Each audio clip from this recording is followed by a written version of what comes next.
Honestly, I think this chapter would have had 10,000 times more impact if Ichiya would have died. Now, granted, I'm not saying that, oh, death is what makes everything count, blah, blah, blah. But the way this chapter was constructed, first of all, with Ichiya stepping on the robot's head and it exploding, and then him being saved or whatever, I mean, the people got hurt, the Thunder God tribe or whatever, but ultimately nobody really was killed or anything like that. So that's something right there. And I think, honestly, somewhere in this chapter, if Ichiya would have actually died, like if it would have been through that explosion, or maybe he would have said, fuck it, and, jumped on that ship and in time crashed it into the fucking bomb, so that way everyone survived, and at the same time it's the cost of Ichiya's life, that would have been powerful as fuck. But I mean, it was still more heartwarming and a hell of a lot better than some of the previous chapters. And also finding out that Wild, whatever the fuck his name is still alive, and seeing his main body looks a hell of a lot better. Like, his design is more cooler than the robotic shit. So that was kind of cool to see, and that's a little bit more of a forgiving feel, I guess, because he's not actually done. So in a sense, like, the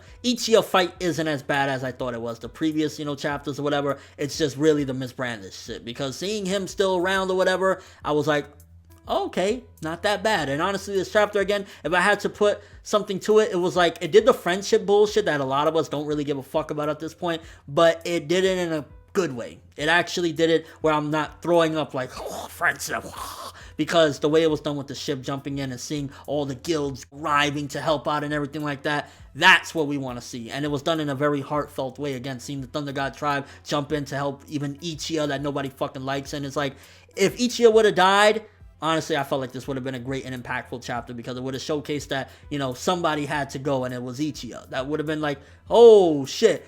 But it was alright. Honestly, this chapter was like, the best things about it was we got to see Dimaria, which I'm really hyped to see Dimaria, and I hope she doesn't get cheated out of a fight because she looks like she could be something. The fact that Wild, whatever the fuck his name is, survived and didn't actually die.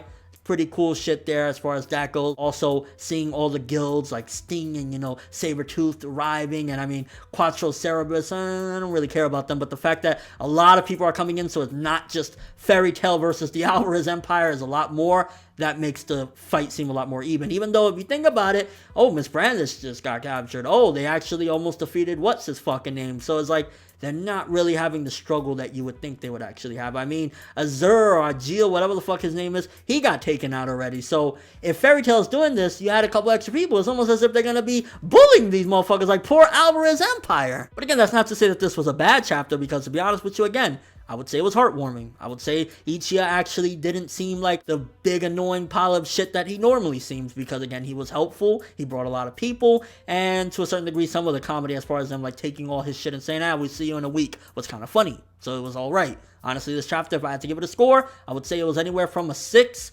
to possibly a 7. Honestly, I would say maybe give it in the middle of 6.5. It was fine. Would have been a 9 or 10 if Ichiya died, because I would have had 10 times more impact, but he didn't. And ultimately, the Thunder God tribe, I give them so much props. Like, honestly, I feel as though I've never really given a fuck as much about the Thunder God tribe as I have the past few chapters. I know, insane, right? But I have, because even them saving crusty ass Ichiya, they did some good shit. So Thunder God tribe, you're fucking awesome for that. So yeah, honestly, real quick review today. Not too much to say other than the fact that Ichiya should have died, but it was still an alright chapter. It was, again, 6.5, maybe even 7 if you're pushing it. Let me know what you guys think, though. Do you think that if Ichiya died, it would have had more impact? How do you feel now that we have more guilds involved, even though Fairy Tail ain't faring too bad against these people? I mean, Miss Brandish captured, Ajil defeated, while whatever the fuck his name is pretty much almost defeated. Again, that was still a bit better because of this chapter, because he wasn't actually completely defeated. That was, some of his clone body, so to speak. So good part on that aspect. Like, this chapter did some good things to clear up for the past few chapters, and again, bringing more people in to make it seem more realistic. Like, it's not just Fairy Tail bodying Alvarez, but again, they haven't been doing too bad against him. So yeah, it is what it is. And overall thoughts of the chapter, but that's all I have for this review. Thanks for watching. Hope you enjoyed. If you liked anything I had to say or enjoyed the video, drop me a like. I'd greatly appreciate it. And if you haven't subscribed, if you could do so as well, that'd be amazing. I'm ForneverWorld, and as always, people, have an awesome day.